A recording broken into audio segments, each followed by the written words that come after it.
DNA da ditadura está no espírito evangélico. Os evangélicos sempre apoiaram as ditaduras, sempre. Se você acompanhar a história toda, de Martinho Lutero para cá, 100 anos depois, eles já estavam com os grupos majoritários. Ah, é? É. E aqui no Brasil, eles já chegaram se apoiando nos grupos de poder.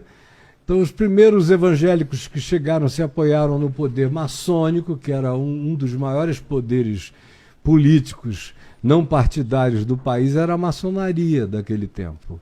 Aí foi crescendo. Quando a gente chegou, por exemplo, na ditadura militar, de 64 para cá, os evangélicos estiveram dando apoio à ditadura geral. Eu me lembro que eu já era pastor presbiteriano desde a década de 70, quando começou a haver abertura, o que tinha de pastor zangado, chateado com essa abertura, que vai trazer essas coisas para nós, a gente quer os militares. Até porque naquele tempo a grande maioria das pessoas mais ranqueadas no meio evangélico eram PMs e bombeiros. Quase 25% da PM era composta de evangélicos. Você vê que todos os corais e as bandas de exército, de polícia militar, de onde quer que haja essas bandas institucionalizadas nas corporações, 80% deles, dos membros, são evangélicos de igreja que cantam no coral. Então, só depois de algum tempo, de uns 25 anos para cá, é que você começou a ter evangélicos oficiais, evangélicos majores, ou coronéis, ou raramente um general, mas é um grupo que está habituado à subserviência de comandos. Por isso também, as maiores igrejas evangélicas do Brasil, todas elas são governadas por algum coronel, por algum cacique religioso. Que não estou falando de um coronelismo militarizado, eu estou falando da atitude coronelesca, de dominação. São pessoas que ganham vitalicidade dos seus cargos e que ficam 30, 40 anos.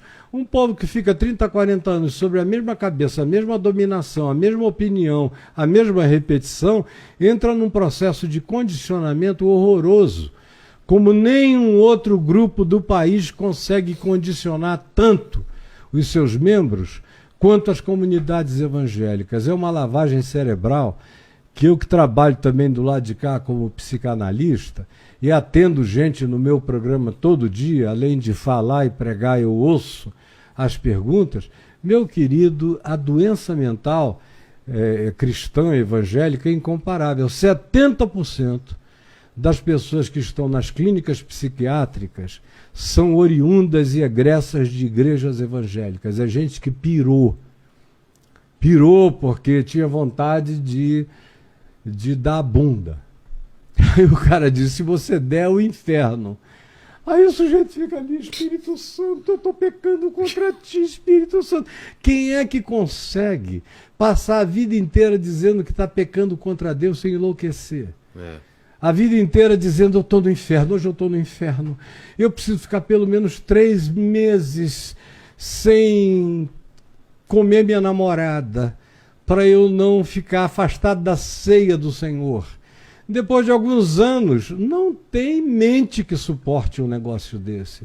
A pressão dessa resistência a um Deus todo-poderoso e todo perverso e todo caprichoso e todo cheio de mimimis é insuportável. É um Deus, sinceramente, que eu posso ser o Deus dos evangélicos, porque eu tenho mais alma do que o Deus dos evangélicos. Eu tenho mais misericórdia do que o Deus dos evangélicos.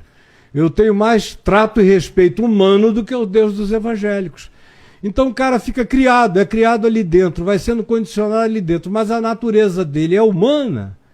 E ele vive no mundo com todas as manifestações idiosincráticas ou de desejos particulares e pessoais eclodindo e se manifestando dentro dele. E tudo é pecado, de acordo com essa concepção. Não tem mente que aguente, é muita gente. Quem não é internada fica, no entanto, de certa forma, obnubilada, meio desequilibrado. O cara é funcional para saber quantas jujubas tem aqui nesse cálice.